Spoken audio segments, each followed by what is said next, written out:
$2,000 for it, and then I stuck another $1,500 in it for modifications too. Is that Roger?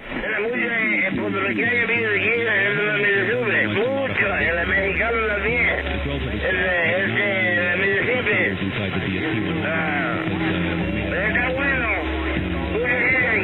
chance of getting a little one. I know you can, but I don't want to go to the trouble. So it's actually pretty stock. Everything I was and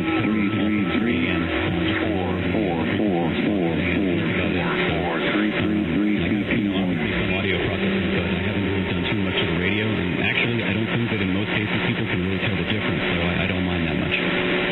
Well, that just all depends on who you hang with. But, you know, that's another story. We'll touch base with that another day. I've got obviously, a lot of people are in the essb, and I think the vast majority of the people in which I talk to are, and there's quite a few people on this particular band in itself. There's quite a few people up around Chicago and out in the West Coast, especially around the San Jose area. One particular individual, he just got a 950 SDX, and he's going to send it over to get it modified as well.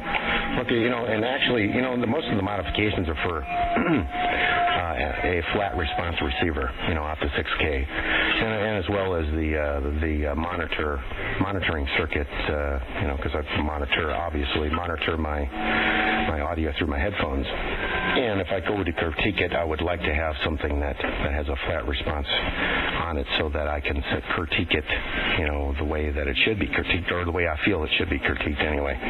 So that helps out quite significantly, because a lot of Squeak, do you mind? I got my African gray back here. He's playing with his toy. A lot of transceivers on the receive side of them. You can put them up on a scope or a spectrograph, and you can see that they're virtually like a horseshoe. The vast majority of the superimposed area is towards the mid-range, so a lot of it's rolled off on the bottom and rolled off on the top as well. So anyway, back to you there, Bill. I don't mean to ramble on. Oh, no, not at all. Actually, I was going to say that is kind of an issue, because I do listen to my own audio from the monitor here too, but I know that on occasion I've been fooled by what I think sounds good, and in fact people have told me, oh, you sound really muddy and you don't know what high end and things like that. So it's actually kind of tricky, and I'm hoping that I have it set relatively well now, and it actually says in the system now I've actually spoken on 20 meters, because your voice sounds familiar. Either that or I've heard you on 20 meters, but it's hard to be sure.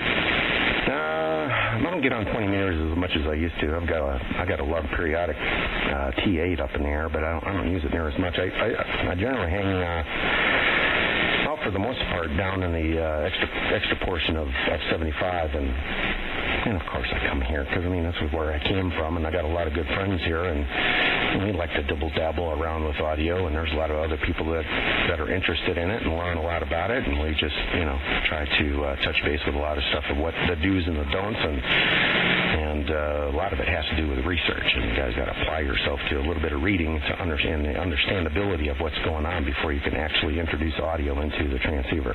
Roger? Yeah, I hear that. Yeah, well, unfortunately, I have two limiting factors as far as operating on that particular location. One is I only have an advanced class license, and the other is that, as I was telling the other station, the antenna that I have is actually cut for 40 meters. The building is only long enough, it's about 118, almost 120 feet long, and the 80-meter version of the antenna that I have would be about 135 feet. So it's tough to really get a decent antenna for 80 meters. And I decided that as it was, I wasn't operating near that much anyway, so I figured I'd forego it in favor of a relatively good multi-band antenna that worked well everywhere else. So I kind of cheat with it here, obviously, but the auto-tuner in the 850 seems to like it, so I do what I can. Oh, yeah, absolutely. Yeah, that's what it's all about, actually. I've got an ultimate setup here as far as property. I've got 5 acres here, and just kind of did it the Johnny Cash, the Johnny Cash way, or the Johnny Cash theme was one piece at a time. So it did cost me more than a dime, but it was a process, as one individual would say, and it has been a process over the last 6 years. But I, for lower bands up to 40 meters, she's making herself a swim fast in there. So the old mixer in there is really wrapping off some noise. But anyway, for the lower bands from 40 on down to 160 meters. I have a 160 meter doublet that I use with a Johnson Matchbox, probably one of the best tuners commercially made, except for the home brews link coupler tuners. They are a little bit significantly better than it, but not a whole lot. But it works quite well. I've modified it for 160 meters, and it works quite well. Anyway, I'm going to go ahead and then turn you loose. I don't want to jam things up like I already have, and I'm probably going to get flogged and some stones thrown at me and all that good stuff. Probably should have moved to another frequency.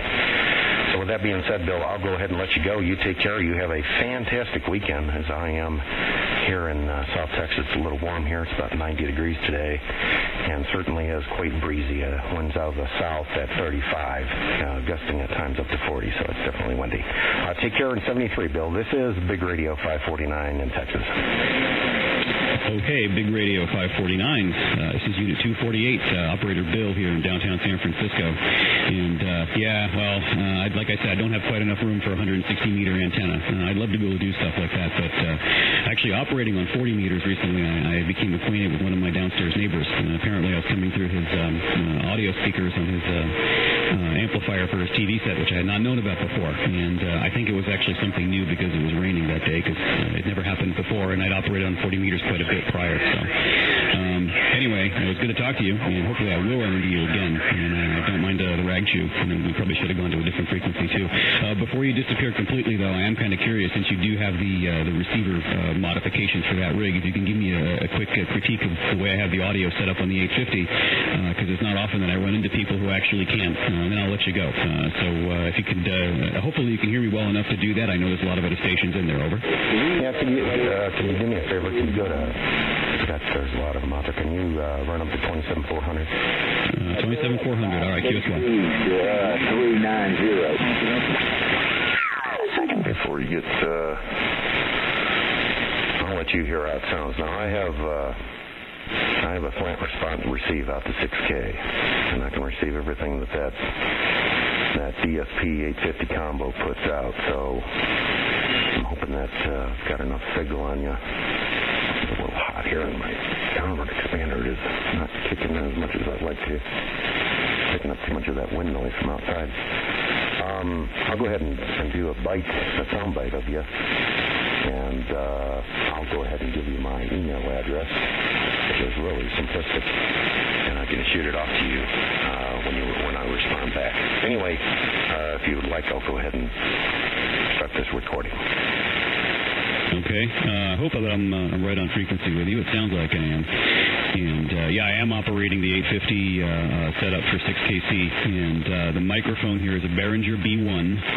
And I have a Behringer Xenix 502 mixer to provide phantom power and a little bit of equalization. And then I have a Behringer Autocom Pro 1600, MDX 1600. And I have a Nady 31-band equalizer, which is actually sitting between the two channels of the Autocom Pro, the stereo device. And so I've got a little tiny bit of compression on the first channel, and then into the equalizer, and then some more compression on the other channel. And just to show real quick, I'm going to disconnect the equalizer. That's what it sounds like when it's unequalized right there. Hello, 1 2 1 2, and that's what it sounds like with the equalizer back on. Okay, very good. Well, I've got a soundbite of it, and in fact, I'll go ahead and conclude this soundbite. I'll also put a little tag on there with my audio as I'm speaking right now, so I'll go ahead and kill it. And I'll go ahead and tag it, and I'll have it ready. If you want to shoot me an email, it's real easy. And I can also give you my Ustream. It's for 11 meters. It's just something I do, and I've got a couple people, or actually a few people that are out on the East Coast. They drop in from time to time when I'm running on Ustream. Here lately, things have been relatively busy, so I haven't really had a chance to run Ustream. In fact, I had a few people asked me when I was going to get it back up, and I told them I'd catch things up yesterday, and I did, and then I had to run over to the other place and take care of a palm tree and some other stuff over there, and now I'm good to go, so I'll probably go ahead and fire up this afternoon. But however, conditions good enough, I'll go ahead and give you my email address. Oh, yeah, you're about 20 over right now. Oh, okay, fantastic.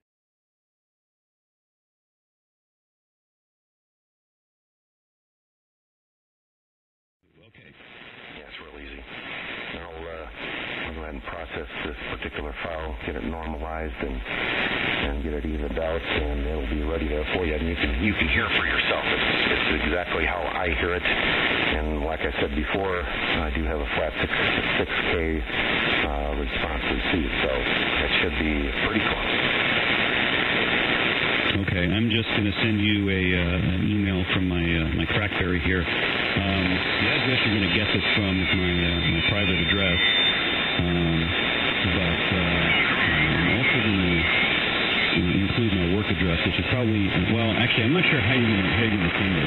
If you're going to just mail me the audio file, then I'm not sure what mailbox is the best place for it. I don't want to have a big giant file plugging in the work mailbox, so it might work better if you just use this one, or else you can host it somewhere and I can download it. Probably what I'm just going to, I'm not sure exactly what the file is. I mean, I haven't got it processed yet. I could probably take some of the dead airspace out of there, and I could probably just go ahead and take a part of my audio off of it, see what the actual soundbite size is. If you hold on just a second, I'll go ahead and process it, and I'll tell you exactly how much it is. Okay.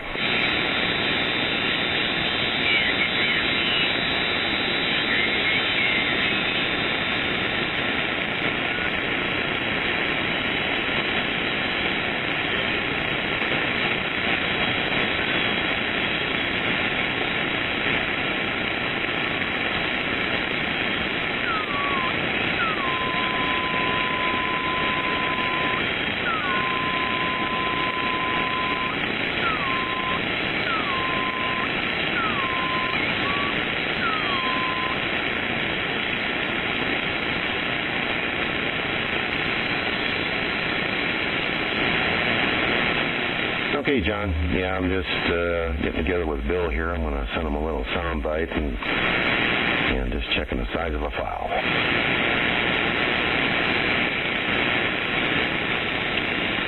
Okay, secure, man. Sounding good down here. Got a good signal, almost 20 over.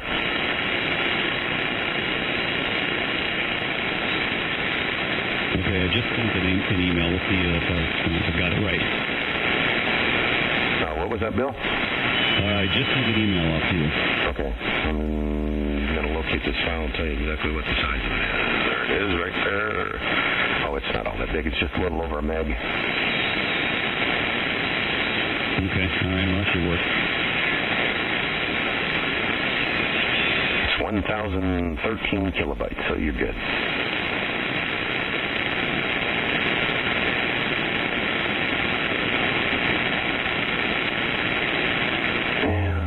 Check my email. Process. You know, everything's a process these days. Yeah, to measure my large volume stuff. Unfortunately, I realized that the tunnel that I have for my desktop machine to work is not working this weekend, which I didn't realize till I got home on Friday, and I got to fix that on Monday. So I can still receive mail here, but I don't have really fast internet service at home, so I usually take advantage of work whenever I can. Okay, fantastic. Yeah, I'm fixing to send it out now. So you probably won't get a chance to listen to it until you get back to work then, right? No, if you send it to that one, it'll basically go to my private email, and actually you should be able to download it right on my BlackBerry, so I can listen to it here. Okay, well, you're probably not going to get the full ambiance of it through I wouldn't think. I don't know. I've never had a BlackBerry and don't know if you can put it to an iPod and put the big old cans on or what. Well, it actually does function like an MP3 player, so I can stick the earbuds in and listen to it. But I can also transfer it off there on my laptop and play it back there, too. Yeah, fantastic. Yeah, just let me get this file attached.